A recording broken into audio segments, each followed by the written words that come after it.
¿Te suena eso de aprender una palabra nueva y que al día siguiente, ¡puf!, se haya esfumado?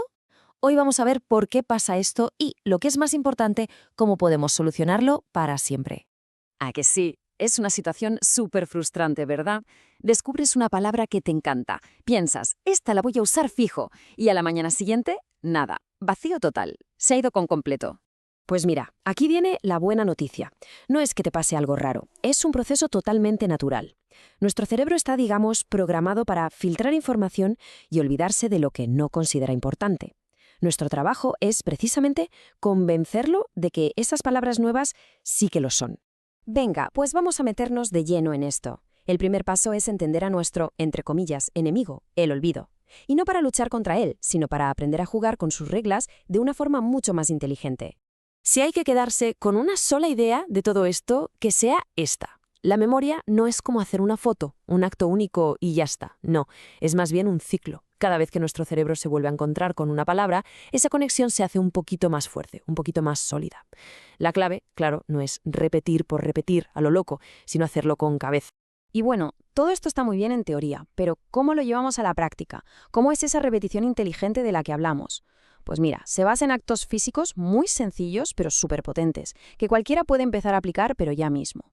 A ver, lo que es realmente interesante de esta lista es cómo cada una de estas acciones involucra el cerebro de una forma diferente.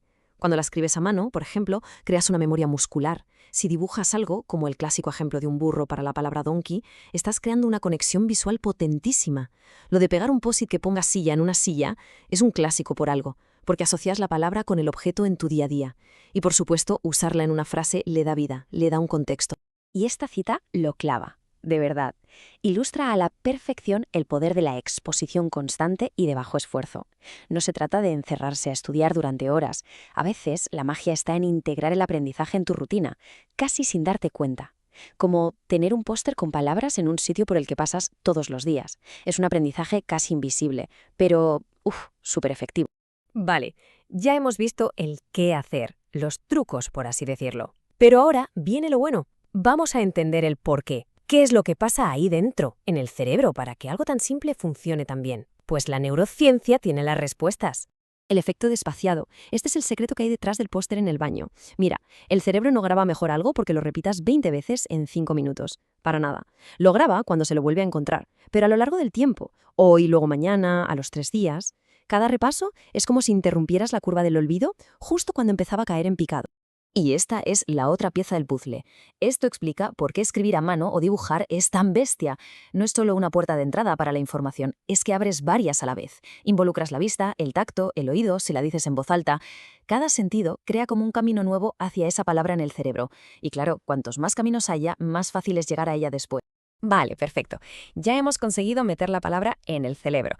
Pero hay un mundo de diferencia entre reconocer una palabra cuando la lees y poder usarla tú en una conversación con total naturalidad, ¿verdad?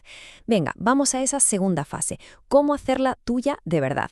Y para esto, para hacerla tuya, hay como un número mágico, un número clave. Y ese número es el 3. Bienvenidas y bienvenidos a la regla de los 3 usos. Es súper simple. Para que una palabra se integre de verdad, tienes que usarla de forma activa al menos 3 veces. Primero, escríbela. Segundo, dile en voz alta. Y el tercer paso, el que de verdad lo cambia todo, es enseñárselo a otra persona. Es que no hay mejor forma de aprender algo que intentar explicarlo. Otra herramienta que es una pasada son las reglas mnemotécnicas. Básicamente consiste en crear asociaciones cuanto más raras y locas, mejor. Por ejemplo, para la palabra inglesa pensive, que significa pensativo, te puedes imaginar una pluma, un pen, que está pensando de forma súper intensiva. La imagen es absurda, sí, pero justo por eso se te queda grabada. Vale, ya tenemos las tácticas. Ahora tenemos que juntarlo todo y crear un sistema que funcione a largo plazo.